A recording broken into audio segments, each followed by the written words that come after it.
প্ৰাচীন কালৰেই পৰাই আমাৰ সমাজত স্ত্ৰীসকলক মা লক্ষ্মীৰ ৰূপ হিচাপে মানি আহিছে। এনেকুৱা মান্যতা আছে যে এজনী স্ত্ৰীয়ে এখন ঘৰ স্বৰ্গ বা নৰকলৈ ৰূপান্তৰ কৰিব পাৰে। আমাৰ শাস্ত্ৰত বোৱাৰী জীয়ৰীসকলৰ বাবে এনেকুৱা কিছুমান অভ্যাসৰ কথা কোৱা হৈছে যাৰ ফলত ঘৰলৈ দৰিদ্ৰতা নামি আহে। আনহাতে এনেকুৱা কিছুমান অভ্যাস আছে যাৰ ফলত ঘৰত সুখ শান্তিৰ সৃষ্টি হয়। আহক এই ভিডিঅ'টোৰ জৰিয়তে জানি লওঁ এই 8টা বেয়া অভ্যাস যি মহিলাসকলে কৰিলে ঘৰলৈ অশান্তি নামি আহে। নমস্কাৰ বন্ধু বান্ধৱীসকল, আপোনালোকক স্বাগতম জনাইছো আমাৰ অন্য এটি বিশেষ ভিডিঅ'লৈ। যদি আপোনালোকে আমাৰ চেনেলটো সাবস্ক্ৰাইব কৰা নাই তেতিয়াহলে চেনেলটো সাবস্ক্ৰাইব কৰি ভিডিঅ'টো এটা লাইক কৰিবলৈ নাপাহৰিব। প্ৰথম অভ্যাসটোৱে হৈছে ঝাৰুক ভৰি লগোৱা। যিখন ঘৰত মহিলাসকলে ঝাৰুক ভৰিৰে চুৱে লগতে ঝাৰুক ব্যৱহাৰৰ পিছত বস্তুৰ দৰে দলিয়ায়, তেনেকুৱা ঘৰত মা লক্ষ্মী কেতিয়াও বাস নকৰে আৰু সদায় সেইখন ঘৰত দৰিদ্ৰতা থাকে।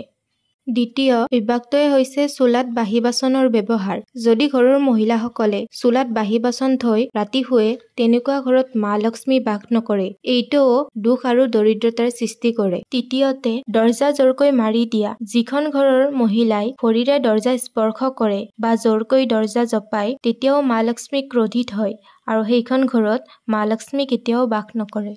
চতুৰ্থতে দুৱাৰ মুখত বহি ভজন কৰা। যদি আপোনালোকৰ ঘৰৰ কোনোবা মহিলাই দুৱাৰ মুখত বহি ভজন কৰে, তেতিয়া সেইখন ঘৰ লাহে লাহে ধ্বংসৰ ফালে গতি কৰে। হিন্দু শাস্ত্ৰত এইটো বহুত অশুভ সংকেত মানা গৈছে।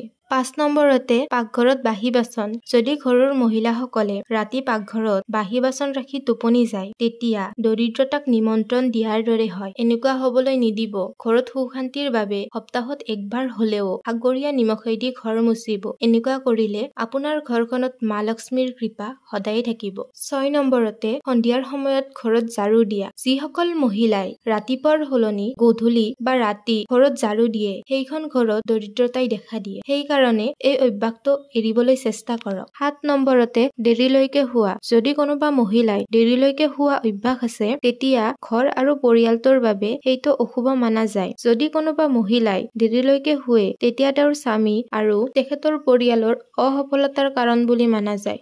8 নম্বৰতে ৰাতিপুৱা চোতাল চাফ নকৰা। যি মহিলাই ৰাতিপুৱাই উঠি চোতাল চাফ চিকুণ নকৰে, তেনেকুৱা ঘৰত মা লক্ষ্মী কেতিয়াও প্ৰৱেশ নকৰে। মহিলাসকলে ৰাতিপুৱাই উঠিয়ে চোতালত পানী ছটিয়াব লাগে আৰু তাৰ পিছত পৰিষ্কাৰ কৰিব লাগে। এই অভ্যাসকেইটা যদি আপোনাৰ তাতো আছে, তেতিয়াহলে অতি সোনকালে আঁতৰাবলৈ চেষ্টা কৰক, যাৰ ফলত আপোনাৰ ঘৰখনৰ ওপৰত মা লক্ষ্মীৰ কৃপা সদায় থাকিব। আশা কৰো ভিডিঅ'টো চাই ভাল পালে। যদি ভিডিঅ'টো চাই ভাল পালে ভিডিঅ'টো এটা লাইক আৰু চেনেলটো সাবস্ক্ৰাইব কৰিব নাপাহৰিব। ধন্যবাদ।